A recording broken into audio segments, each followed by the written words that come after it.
जाके सप्लायर से बात करने लगे हैं तो आपको आपके प्रोडक्ट के बारे में टोटल इन्फॉर्मेशन होनी चाहिए।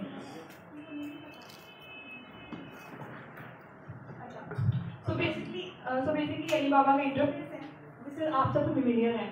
इसमें ऐसा कुछ भी नहीं है जो आपको समझ ना आए। प्रोडक्ट ऊपर नजर आ रहा है, आपको मैन्युफैक्चर नजर आ रहा है। आप दो तरह से सप्लायर को सर्च कर सकते हैं, थ्रू प्रोडक्ट और थ्रू मैन्युफैक्चर।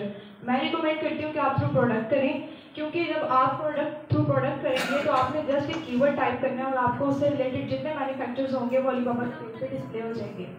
तो सबसे पहले हम अमेजोन का कोई भी एक XYZ प्रोडक्ट ओपन करते हैं। जस्ट सपोज कि यहाँ पे हमने गार्लिक प्रेस ओपन किया। अब आपका कंपटीटर एनालिसिस का क्राइटेरिया है जिसके अकॉर्डिंग आपने अपना कंपटीटर चूज कर लिया। नहीं है आपने अपना कंपटीटर चूज कर लिया, ठीक है। कंपटीटर एनालिसिस के अंदर आपको पता है कुछ चीज़ें मैटर करती हैं। जब भी हम अपना कंपटीटर चूज करते हैं तो कुछ चीज़ें हमने नोट डाउन करनी है, लाइक हमारा कंपटीटर सेल क्या कर रहा है, उसकी डायमेंशंस क्या है, उसका वेट क्या है, उसका प्रोडक्ट क्या है। प्रोडक्ट का पूरा एनालिसिस हमारे पास मौजूद होना चाहिए। तो मैं ये रिकमेंड करती हूँ कि आपने जब ये कंपटीटर चूज किया आप उसकी लिस्टिंग पे जाएं। ये मेरा कंपटीटर है, इसको मैंने ओपन कर लिया। अब जो मोस्ट इंपॉर्टेंट थिंग है वो मेरा डिज़ाइन है।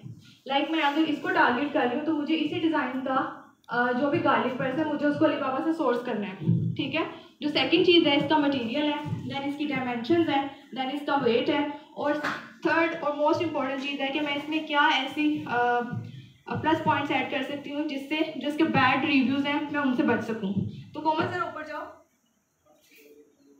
अब यहाँ पे इस प्रोडक्ट में अगर सपोज कि मुझे ऐसा लगता है कि बैड रिव्यूज़ मैंने जो रीड किए अपने एनालिसिस के मुताबिक वो ग्रिप के हो सकते हैं, कि इसमें ग्रिप नहीं है, कि जब भी इसको पकड़ा जाता है ये स्लिप हो सकता है, कुछ ऐसा हो सकता है। तो मेरे माइंड में फौरन एक चीज़ आ गई कि मैंने क्या करना है, जब भी मैंने सप्लायर से बात करनी है तो मैंने उसे कहना है मुझे ग्रिप के साथ डिज़ाइन चाहिए। ये जस्ट एक पॉइंट है, आपने इसमें पूरा एनालिसिस करना है और देखना है कि आपके कंपेटिटर्स में क्या ऐसे ड्रॉबैक्स हैं जो आप अपने प्रोडक्ट में ऐड करके उसको बेहतर करवा सकते हैं। देखिए प्राइवेट लेवल का मतलब ये है कि आप इतनी बड़ी मार्केट को टारगेट कर रहे हैं तो आप ऐसा प्रोडक्ट लेकर आएँ कि लोग पहले वालों को छोड़ के आपसे क्यों बाय करें। सिंपल सी चीज़ है, अगर ये 5000 रिव्यूज़ के साथ बैठा हुआ है, हम विदाउट जीरो रिव्यूज़ के साथ आ रहे हैं टूवर्ड्स 3 रिव्यूज़ के साथ, तो वो उसका प्रोडक्ट छोड़ के हमारे पास क्यों आएंगे। मोस्ट इंपॉर्टेंटली हमारे पास वैल्यूएशन होनी चाहिए। और सबसे इंपॉर्टेंट बात, लोग पता है क्या करते हैं गलती, लोग यहाँ गार्लिक प्रेस बाय करने आ रहे हैं, वो इन चीज़ों से अट्रैक्ट होंगे नो डाउट, लेकिन अगर यही क्वालिटी में अच्छी नहीं होगी तो आप ये 4 भी दे दें वो बाय नहीं करेंगे। सबसे पहले आपने क्या करना है, आपका मेन प्रोडक्ट पे काम करना है। लाइक मुझे इसमें लगा कि गिफ्ट्स हो सकती हैं, लेकिन एक और चीज़ है, इसका साइज़ भी ज़्यादा हो सकता है, मे बी पूरा गार्लिक इसमें फिट ना आता हो। एक पूरी रिसर्च होगी, ठीक है। अब ये रिसर्च डन होगी तो हमने 4-5 चीज़ें जो नोट की थी उसमें क्या था, इसका मटेरियल लाइक स्टेनलेस स्टील, इसकी डायमेंशन है इंचेस में, इसका ये वेट जो मैंने नोट कर लिया। अब ये ऑफर क्या दे रहा था, ये दे रहा है एक गार्लिक प्रेस, एक सिलिकॉन पीलर और एक प्लास्टिक ब्रश। ये सिलिकॉन पीलर है और ये प्लास्टिक ब्रश है।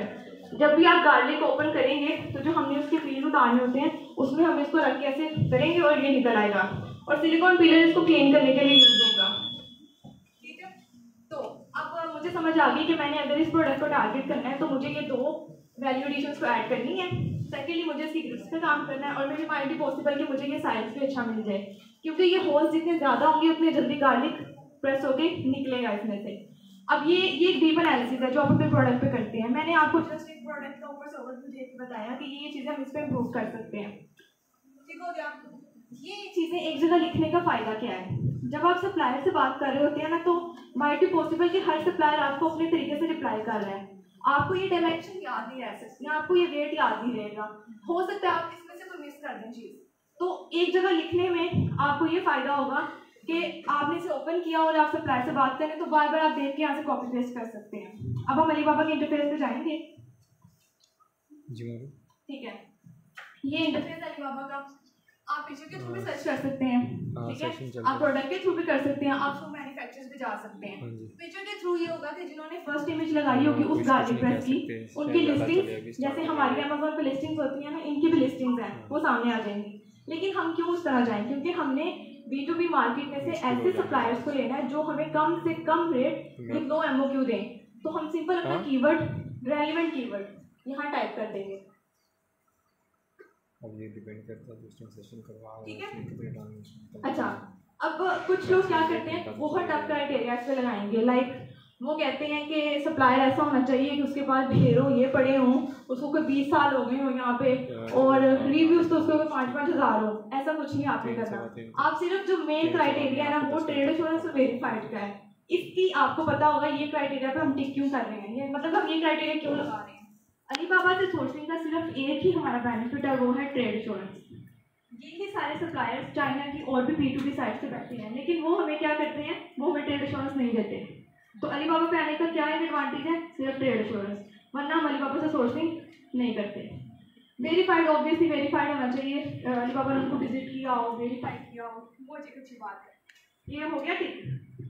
ये रिस्पॉन्स टाइम का है यहाँ पे, लेकिन ये मैंने नहीं टिक करती क्योंकि इनका जो ये डाटा रिफ्लेक्ट हो रहा होता है ना, ये ओल्ड डाटा है।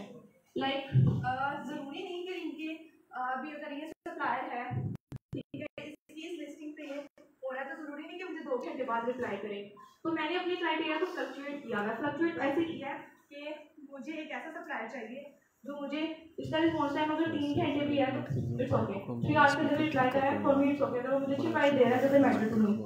तो मैं क्या करूँगी, मैं एक पेज पे ओवरव्यू करती जाऊँगी, देखूँगी कि किस तरह के डिज़ाइन अवेलेबल हैं, कौन से सप्लायर्स हैं, क्या प्राइस दे रहे हैं। अब यहाँ पे एक आपका एनालिसिस होता है कि आपको क्या, वेट करो, आपका एक एनालिसिस है कि ये मेरे डिज़ाइन से मिलता जुलता है। अगर ये 1.3 से 1.6 के दरमियान दे रहा है और मेरी सोर्सिंग, मेरी सेलिंग प्राइस थी, अलीबाबा उसके पेज पे जाना है, अमेज़न के, मेरी सेलिंग प्राइस थी 11.99।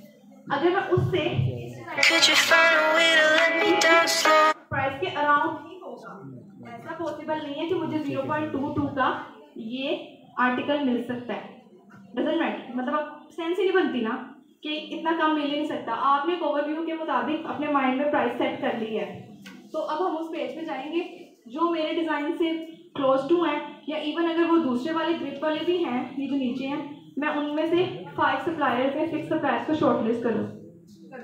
तो मेरा सप्लायर का क्राइटेरिया क्या होगा कि मैक्सिमम सप्लायर को 3 ईयर्स हो गए हों। लाइक अगर हम इस सप्लायर की बात करते हैं तो ये 3 ईयर्स यहाँ पे है, तो मैं इसकी प्रोफाइल ओपन करूँगी, ठीक है। अब इसकी प्रोफाइल में यहाँ इसका रिस्पॉन्स रेट है, मेरे लिए एक्सेप्टेबल है ये रिस्पॉन्स रेट। अगर ये मुझे प्राइस अच्छी दे देगा तो मुझे इससे कोई इशू नहीं है। फिर थोड़ा सा मैं इसकी कंपनी को विजिट करूँगी कि ये ट्रेडर है या मैन्युफैक्चरर है। अब यहाँ पे एक बात मैं आपको क्लियर करूँ कि 2 तरह के सप्लायर्स मौजूद हैं अमेजोन पे, ट्रेडर्स और मैन्युफैक्चरर्स। अब मैन्युफैक्चरर्स वो होते हैं जो एक मैन्युफैक्चरिंग कंपनी को ऑन करते हैं, और ट्रेडर्स उनसे स्टॉक बाय करके हमें आगे सेल करते हैं। तो यहाँ पे 2 मेथड है। लाइक मैंने अपने इस जर्नी के अंदर देखा है कि मुझे ट्रेडर्स से भी अच्छे रेट्स मिले हैं। इसकी रीज़न ये है कि वो MOQ ज़्यादा बाय कर लेते हैं और आगे डिफरेंट लोगों को सेल करते हैं। लाइक ये एक ट्रेडिंग कंपनी है, माइट भी पॉसिबल कि इनके पास इसके 5000 यूनिट्स इन्होंने बाय किए हों। एक मतलब मैन्युफैक्चर नहीं है, लेकिन इसके स्टाफ से पता चल रहा है कि ये ट्रेडर है, उस पर खैर है। हमने स्टाफ से ज़्यादा लगाने के, अगर स्टाफ ज़्यादा है तो उसका मतलब कंपनी बहुत ज़्यादा बड़ी है, अगर नहीं है तो कंपनी छोटी है, ठीक है। ये जस्ट एक क्राइटेरिया।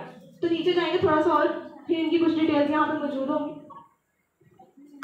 नीचे हो जाओ, ये देखें, आपको इनकी कंपनी की हर चीज़ समझ आएगी। ऊपर ट्रांजैक्शन भी आपको यहाँ नजर आ रही होंगी, इन्होंने कितनी ट्रांजैक्शन की हैं, मतलब ये मुझे एक रिलायबल सप्लायर लगा कि मैं इससे बात कर सकती हूँ। अब इस तरह के मैंने 5 सप्लायर शॉर्टलिस्ट करने हैं। तो मेरे क्राइटेरिया के अंदर 2 चीज़ें थी most important, verified, trade assurance, third कि रिस्पॉन्स टाइम अच्छा हो लेकिन इतना भी कम ना हो कि मेरे क्राइटेरिया पे सिर्फ 2 या 3 सप्लायर्स आएँ। 5 सप्लायर्स मैंने शॉर्टलिस्ट कर लिए। अब जब मैंने ये सप्लायर शॉर्टलिस्ट किया तो इसका चैट बॉक्स यहाँ पे है, मैं इसके चैट बॉक्स में गई। अच्छा, यहाँ पे ना एक मिसकंसेप्शन है बहुत से लोगों को कि सप्लायर को हमने लंबा चौड़ा मैसेज लिखा है कि हम फलां कंपनी के फलां एम्प्लॉय हैं और हमारी कंपनी आपसे ये बाय करना चाह रही है। ऐसा कुछ नहीं आपने करना। देखिए ये लोग यहाँ बैठे हैं आपको स्टॉक देने के लिए, आपके इनिशियल मैसेज से इम्प्रेस होने में इन्हें कोई फ़ायदा नहीं। आप जब बात करेंगे, आप अपने प्रोडक्ट के बारे में कितने इन्फॉर्मेटिव होंगे, कितने डिटेल्स से आप इनसे डिटेल्स लेंगे, उस चीज़ से ये जज करेंगे कि आप सीरियस बायर हैं। आपके पहले इनिशियल मैसेज से कुछ जज नहीं होगा।